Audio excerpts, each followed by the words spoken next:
Welcome back. So there's one team that was basically left for dead by everybody, myself included, about a month ago. They started the season 0-10-1, the San Jose Sharks.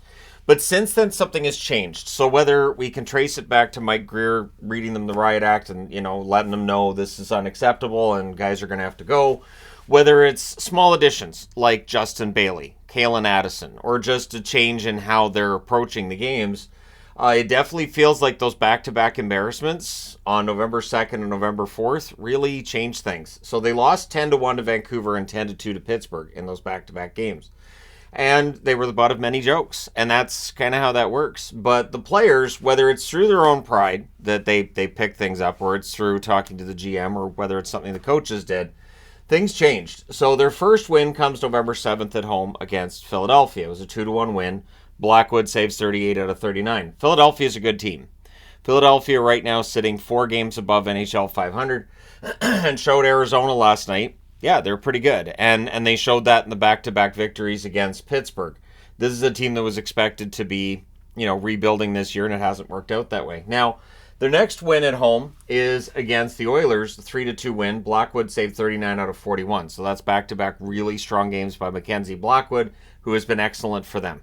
The Oilers, of course, rough start for them, and they would make a change behind the bench, which seems to have turned things around. We'll see if it stays that way. But that loss to San Jose, definitely part of the reason why you have a new coach behind the bench in Edmonton. It's not an acceptable loss. So then they go out on the road and they lose 5-0 against the Vegas Golden Knights on November the 10th, which, they're the defending Stanley Cup champions. Kakkonen saves 34 out of 39 in that one. Then on the 12th in Anaheim, they lost 4-1. Blackwood's in the net for that game, 40 saves on 44 shots. So it just looks like those 2 wins were what they were, and, who knows how many wins they're going to get this year. November 14th, at home, they lose 5-3 against the Panthers. Blackwood, 26 saves on 30 shots. So the other goal was into the empty net. So with those 3 back-to-back-to-back losses, it looks like things are, back to San Jose being San Jose. But notice, they're not all blowouts. Like 5-0 against Vegas, fine, that qualifies as a no-mercy game. But Florida, Anaheim, the score's not that far apart. November 16th at home, they win. They beat St. Louis 5-1. Kakkonen saves 44 out of 45, helps to steal that game. And so St. Louis didn't make any change behind the bench, but St. Louis did seem to straighten up after that a little bit. Teams that lose against San Jose seem to tend to kind of turn things around a little bit. But yeah, St. Louis, that was a win. Then they go back on the road and they lose again. They lose 3-1 in Vancouver. Blackwood saved 34 out of 37. That was a very close game. If not for a couple of bounces, San Jose could have won that game. Seattle, they lose that one on the 22nd of November by a score 7-1. Kakkonen saves 13 out of 17. Blackwood saves 10 out of 13. Kind of an ugly loss. Then they come back home on the 24th and they lose in a shootout 3-2. Blackwood saved 22 out of 24 in that game. So we've got this stretch here where they've only won 1 out of 7 games, right? But it's close, most of them other than the Seattle and the Vegas. And again, I understand that like for most teams, this kind of run you'd look at and say, well, that's terrible. But considering what San Jose had done, losing by a total of 55-12 by my count, in that 0-10-1 start, these results are a little bit better than that. And then they win at home on November 25th against Vancouver 4-3. Kakkonen saves 30 out of 33. And it did feel like Vancouver took them lightly. It did. Rick Tocchet coming out after the game and talking about how that was not an acceptable effort. And definitely not a happy time for the Vancouver Canucks coming out of that one. Then on November 27th, still at home, they win again. They beat Washington 2-1. Blackwood, 33 saves on 34 shots. So now you're in a situation where they haven't lost in regulation in 3. But now they're going out on the road. They haven't won a single game on the road. They're a terrible team on the road. And it starts in Boston on November 30th. They lose 3-0. Blackwood, very good, 34 saves on 37 shots. But, San Jose on the road is not much of a threat. Now, these jerseys are fantastic. Absolutely, this is one of my favorite jerseys in the NHL right now.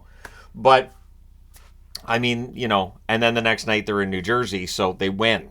A surprising result, 6-3 victory. Kakkonen saves 44 out of 47 in that one. Tough loss for New Jersey at home against San Jose, and that being the first road win for San Jose all season. Well, we didn't know what the time was. this was a sign they're going to have a pretty decent road trip. So on December the 3rd, they lose in New York against the Rangers, but 6-5. And they just wouldn't go away. So Blackwood saves 30 out of 36. It was a crazy bonkers up and down game. But yeah, San Jose stays in it against one of the best teams in the NHL right now, the New York Rangers. Then on the 5th, again, we're on the road here in New York against the Islanders. They have an overtime win 5-4, and they were down 4-1 in that game. Kakkonen saves 35 out of 39 in that one. So now we're in a situation where they've only lost in regulation twice over 1, 2, 3, 4, 5, 6, 7 games. And then last night against Detroit, they were down 4-0. They were down 5-4. They win 6-5 in overtime. And again, this is in Detroit. Blackwood saved 16 out of 20. Kakkonen saved 10 out of 11. Now, the interesting thing is they've got a win over New Jersey here. Tough fought game against the Rangers. They've got a win over Washington. Some good teams, Vancouver here. But their upcoming schedule is still daunting. And so I'll be interested to see if the fact they've been 8-7-1 since that 0-10-1 start, if they can maintain those strong numbers. Because what you're doing here, I mean, obviously San Jose's not making the playoffs this year. I don't think I'm, saying anything crazy by saying that. But if players play well and this team looks good, you're going to have an increased value for these players at the trade deadline that you might want to move, right? So I want to look at the points percentage for a moment here. Anaheim has a 385 points percentage, Columbus 375, Chicago 340, San Jose 333. And with last night's results and everything included, San Jose, last I looked, are 1 point ahead of Chicago. So San Jose is no longer in the basement in the West. And I don't know how long this is going to last, but it's kind of fun because I do like the chaos. And I've always said, when you have one team that's getting beat up all the time, it's not a lot of fun to watch that. So it's nice to see San Jose playing better. But now we'll get to the upcoming schedule. On Sunday, they're in Vegas. Their track record against the Vegas Golden Knights, not great. The good news is most of the guys on this team right now have nothing to do with that track record. And the last time they went to Vegas, they lost 5-0. They kept it close for a while, right? Then they come home, and on the Tuesday, they're at home against Winnipeg. Well, Winnipeg just went in and beat Colorado. Then they go on the road on the Friday, and they play against Arizona. Arizona's shown they're really strong lately. They lost last night against Philly, but it's been a good run for Arizona. And they're not in a position where they can take anyone lightly either. I thought it was interesting last night, too. Mickey Redmond, in announcing the Detroit game, he said this has the classic feeling of a trap game, but he said Detroit really isn't in a position where they should take anyone lightly, and I don't think they did. I think once they were up 4-0, I think they got a little bit cocky there, but they did focus, and in the end, San Jose wins that game. So on Sunday the 17th, they're in Denver against Colorado. That's a tough game. Then they come home on the Tuesday, the 19th, and they play against LA. That's not easy either. On the Thursday, they're at home against Arizona, so that's 2 games against Arizona out of the 4. Then they're in Vancouver on Saturday, December 23rd, so that's right before the Christmas break. And right after the Christmas break, they're in LA on Wednesday the 27th. So, again, not easy. Not an easy schedule. LA a couple of times. Thursday the 28th, they're at home against Edmonton, so that's the second half of a back-to-back. We know how well Edmonton's playing. And then on New Year's Eve, December 31st, they're in Denver again. So they have 2 games in Denver from here. This is a really tough schedule for any team. I don't know any team that would look at that schedule and say, "Man, that's a fun ride for us. We're going to get a lot of easy points there." But San Jose has shown they're willing to outwork their opposition. And this is why I'm doing the video now. I respect that they have managed to outwork the opposition, that they don't give up, that they've shown they can come back from multi-goals down. That in extra time, they're pretty good too. Last night, that steal and burial on a 2-on-0, nicely played. Against the Islanders, had that comeback and that momentum, and it carried over into the overtime, and they won. So these are impressive results. While the Islanders are a team that's seen as kind of middling, and Detroit's a team that's coming out of a rebuild themselves, but look at their record, it's good. So I don't want to take anything away from San Jose or of the top players. So if you were trying to trade Hertl a month ago, I don't know how many takers there would have been, but if you're trying to trade him now, there might be more. 26 games, 9 goals, 14 assists, 23 points. He's been excellent for San Jose lately. I think the best he's played in about, I would say about maybe, 2-3 years? But Hertl's been quite good, and that's good news. Because again, if you're Mike Greer, the better these guys play, the more that you might potentially get back for them if you're deciding to make a trade. Granlund, 20 games, 3 goals, 13 assists, 16 points. Nice to see Michael Granlund getting some points. Eklund's been better lately too. 27 games, 6 goals, 7 assists, 13 points. Some of these players just had to play through it. Zetterlund, 27 games, 8 goals, 4 assists, 12 points. Zetterlund's already set a career high in goals. He's on pace for about 25 goals. I would say that's good value for his contract. Duclair, 24 games, 6 goals, 4 assists, 10 points. We know Duclair can put up about 20 goals in a season, and now he's on pace for that. Hoffman, 26 games, 6 goals, 3 assists, 9 points. Hoffman as well, a veteran presence. So these are players who have, I think, improved their stock a little bit with how the teams played over that 16-game period. And in net, Kakkonen, 5-6 with an .897 save percentage. Honestly, best I've seen him play maybe since his rookie year. It was a really rough start. That 0-10-1 beat up the goalie stats pretty badly, especially that back-to-back 10 spot they allowed. But Blackwood's 3-11-2 with an .895 save percentage. I think both goalies have been good. In fact, I would say over the last few weeks, Kakkonen's kind of outperformed Blackwood. So you're in an interesting situation there as well, because you've got, I believe Kakkonen's on an expiring contract this year. Does that increase his value in a league where there are teams that are looking for goaltending? So San Jose's in a much better position right now, not in terms of making the playoffs, but in a much better position to, A, sell some tickets, because now if you're a fan of the San Jose Sharks, you're like, well, we got a decent chance of seeing them win, as opposed to early in the year when it was, we got a decent chance of seeing them get shellacked.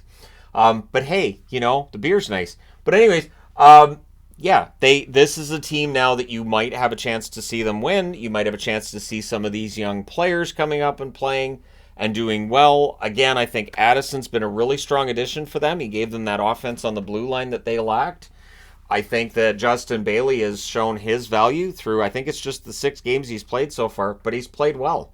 And this is a team that I think is very good at punching above its weight. I do think that the fact there's no pressure on them at all helps too. It absolutely does. So when the game goes against them right out of the gate, they're not giving up now like they might have back in November, early November, November 2nd and November 4th, for instance. And the body language is different. So with both of those back-to-back 10-goal spots they allowed, the body language on those benches was brutal. That was a team that just looked beaten. That was a team that looked miserable. And it doesn't feel that way now when you watch a San Jose game. This is a team that is focused on, going out there and giving it an effort. We talk a lot about teams tanking. Players don't. Players do not tank. Players don't go out there and intentionally play bad because they're trying to make sure they stay in the league and they have a contract next season.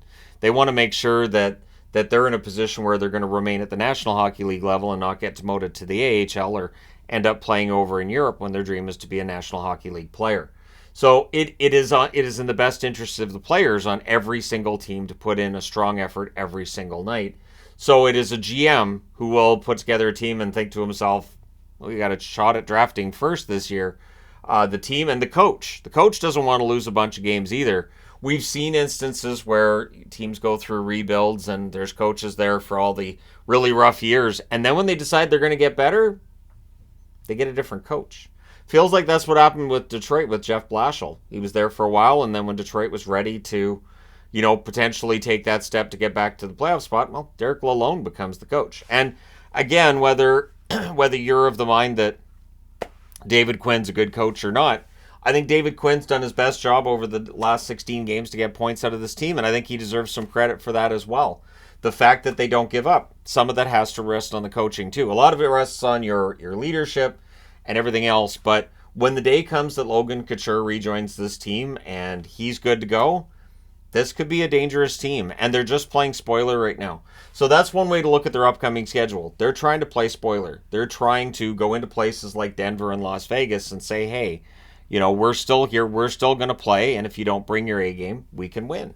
And so I do respect that, and I think, it's going to be interesting to see how the rest of this unfolds. So let me know your thoughts in the comment section below. Is this just going to be a blip on the radar, and at the end of the year we're still talking about a team that's hasn't won 15 games? Are they going to go into another tailspin? I don't think they will, but let me know your thoughts, especially, and I felt like this was video worthy because this is a road trip where they could have phoned it in. You look at that road trip, it's Boston, New Jersey, Rangers, Islanders, Detroit, and Vegas. Absolutely. If they lost every game on that road trip, we would just shrug and say, well, I mean, they're challenged when it comes to the talent side of things, and at least they're trying. But no, they went out there and they won some games. So I figured, you know what? I want to talk about it in video, talk about it with all you fine people on the internet. Let me know your thoughts. If you cheer for a team that's got a game against San Jose coming up, does this track record tell you they should be more concerned, or are you thinking, no, it'll be fine? Let me know your thoughts in the comment section below as always. Don't forget to hit like and subscribe if you've not done so already. Thank you guys so much for all your support. I will talk to you again soon.